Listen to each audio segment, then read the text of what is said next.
We have an obligation to every last victim of this illegal aggression because all of this carnage has been done in our name. Since World War II, 90% of the casualties of war are unarmed civilians, a third of them children. Our victims have done nothing to us.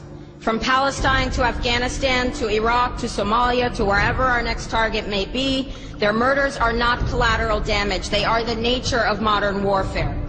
They don't hate us because of our freedoms. They hate us because every day we are funding and committing crimes against humanity. The so-called war on terror is a cover for our military aggression to gain control of the resources of Western Asia. This is sending the poor of this country to kill the poor of those Muslim countries. This is trading blood for oil. This is genocide, and to most of the world, we are the terrorists. In these times, remaining silent on our responsibility to the world and its future is criminal. And in light of our complicity in the supreme crimes against humanity in Iraq and Afghanistan and ongoing violations of the UN Charter and international law, how dare any American criticize the actions of legitimate resistance to illegal occupation?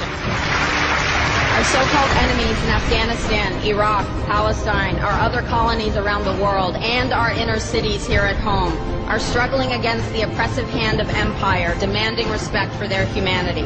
They are labeled insurgents or terrorists for resisting rape and pillage by the white establishment, but they are our brothers and sisters in the struggle for justice. The civilians at the other end of our weapons don't have a choice, but American soldiers have choices. And while there may have been some doubt 5 years ago, today we know the truth. Our soldiers don't sacrifice for duty, honor, country. They sacrifice for Kellogg, Brown, and Root. They don't fight for America, they fight for their lives and their buddies beside them because we put them in a war zone.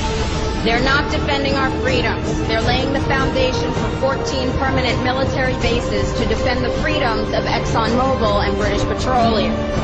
They're not establishing democracy. They're establishing the basis for an economic occupation to continue after the military occupation has ended. Iraqi society today, thanks to American help, is defined by house raids, death squads, checkpoints, detentions, curfews, blood in the streets, and constant violence. We must dare to speak out in support of the Iraqi people who resist and endure the horrific existence we brought upon them through our bloodthirsty imperial crusade.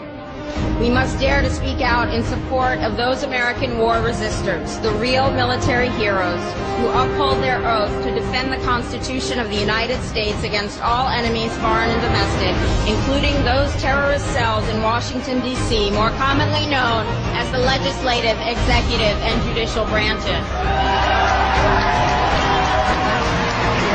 Frederick Douglass said, "Those who profess to favor freedom and yet depreciate agitation are people who want crops without plowing the ground. They want rain without thunder and lightning. They want the ocean without the roar of its many waters."